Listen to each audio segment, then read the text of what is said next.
Bien, pues ya la Gansa ha dado un poquito de sabiduría en cuanto a cómo determinar cuál es el caso base para una función recursiva y cómo diferentes maneras para reducir el input a las invocaciones recursivas que se hacen. Entonces ahora viene una parte bien importante en la que la Gansa le pregunta al caballo lo siguiente, es una pregunta media existencialista. Le dice: amigo, tú eres un animal con fe. Y el caballo le dice honestamente: sí. ¿Por qué? Porque para el próximo paso de lo que te voy a enseñar de diseño de funciones recursivas, vas a tener que poner tu fe en la recursión.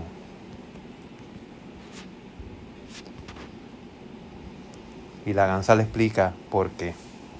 Porque para el caso recursivo vas a tener que tener la fe de que tu invocación para la pieza más pequeña que hiciste del dato vas a obtener el resultado correcto.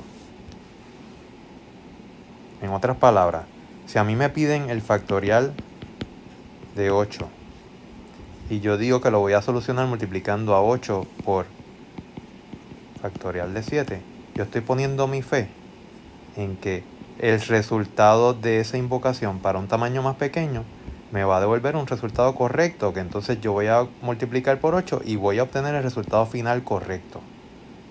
Si yo no confío en que la invocación que estoy haciendo para el tamaño más pequeño me va a devolver un resultado correcto, de nada me vale multiplicarlo por esto, porque pues estaría calculando algo incorrecto. Así que eso es lo que lo que la Gansa quiere decir con fe en esa invocación que está realizando.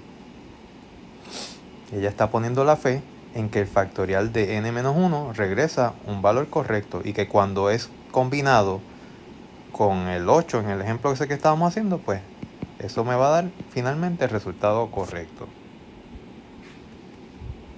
Así que una de las preguntas que tú estás contestando cuando estás diseñando una función recursiva es eso: ¿cómo yo voy a combinar ese resultado en el que estoy poniendo la fe de que me va a devolver un resultado correcto? ¿Cómo yo combino eso con el pedacito que estoy procesando en esta función? Para el factorial, pues lo hemos visto y es fácil, ¿verdad? Lo que me devuelva del factorial para n-1 se lo multiplico a la n. Vamos a ver cómo sería para el caso de contar las AES. Habíamos en un slide anterior, ¿verdad? Habíamos dicho que un posible caso base para contar las AES es que si yo lo que voy a hacer es en cada paso de que me llegue un string, lo voy a dividir entre 2 hasta llegar a que el caso base sea un carácter, pues ese carácter, si yo lo comparo con A y me da igual, pues entonces devuelvo un 1. Si no me da igual a A, devuelvo un 0. Entonces ahora tenemos que, ¿verdad? Para la parte esta que nos está explicando la Gansa es cómo yo voy a combinar esos casos que me están devolviendo, de esos casos base, para informar cuál fue el resultado de esa invocación, ¿verdad? Imagínate que a cierta invocación le llegara CA y ella divide eso en buscar la cantidad de A's en C y la cantidad de A's en A. Estos son los casos base. Y los casos base me están devolviendo 0 en el caso de que el carácter fuera C y 1. Pues esta invocación lo que debe hacer es sumar los números que le llegaron, ¿verdad? Y por eso es que tenemos esta combinación aquí, que me está diciendo el total de A's en un string es el total de A's en la mitad izquierda más el total de A's en la mitad derecha. ¿Cómo hallo la mitad? Pues calculando, ¿verdad? El valor de ese entero. Así que habiendo puesto nuestra fe en que la invocación sobre la mitad del arreglo y la otra mitad me van a devolver un resultado correcto, pues entonces para yo devolver el resultado total correcto, pues lo que tengo que hacer es sumar esos dos valores que me llegaron.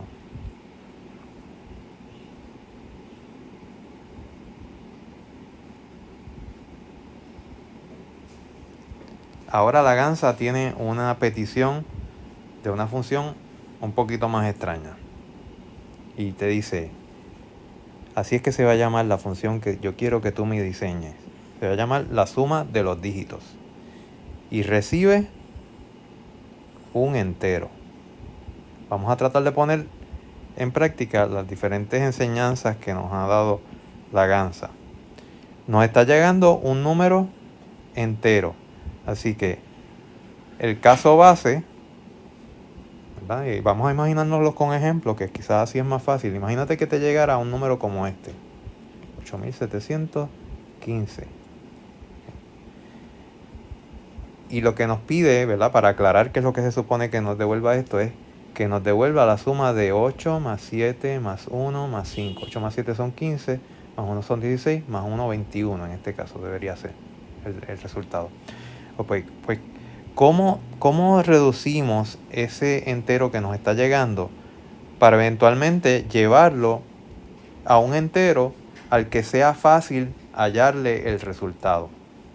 En este caso, por la naturaleza de lo que nos están pidiendo, no vamos a pasar en cada vuelta o que en cada invocación no vamos a pasar n-1.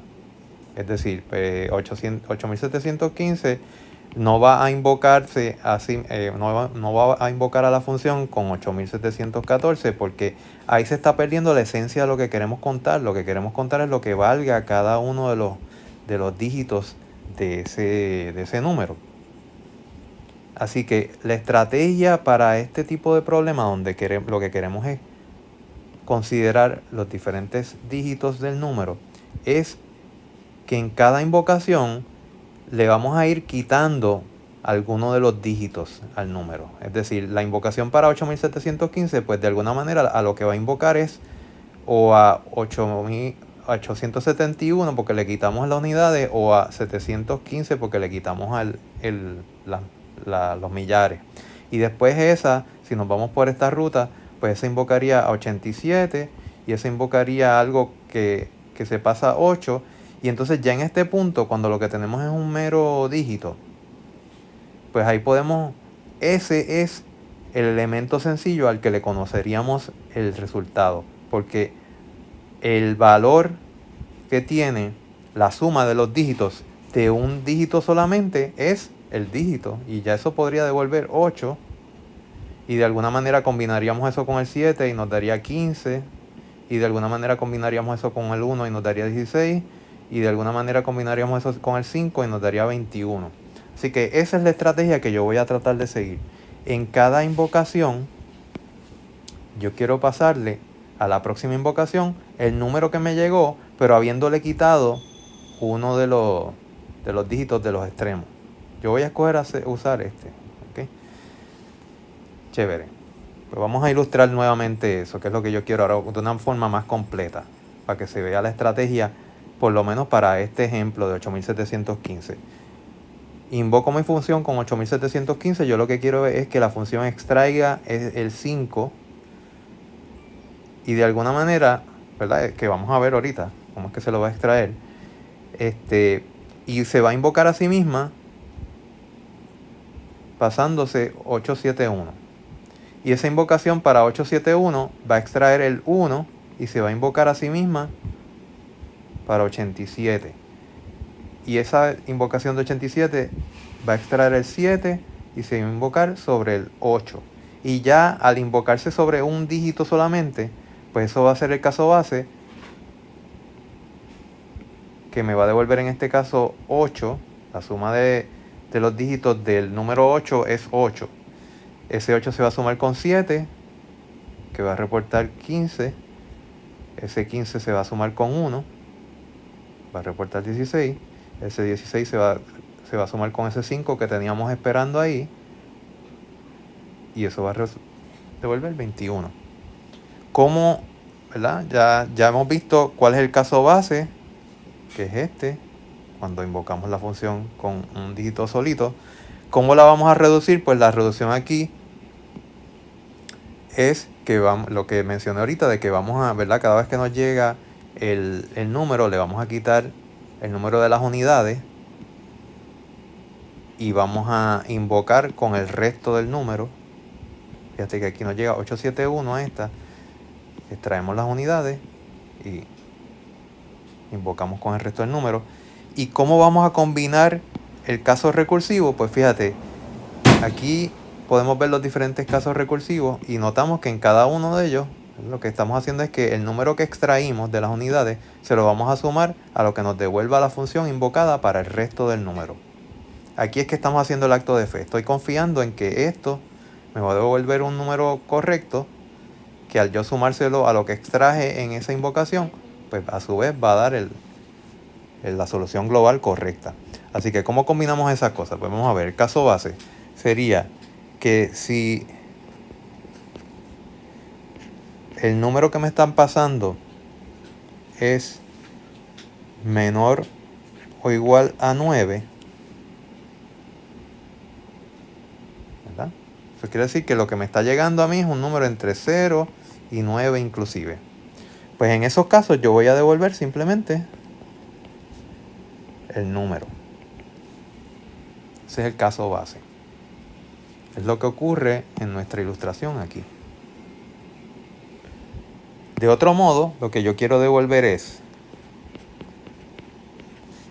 el número que extraje de las unidades, eso vamos a ver cuál es la formulita para eso próximamente, más reinvocar sum of digits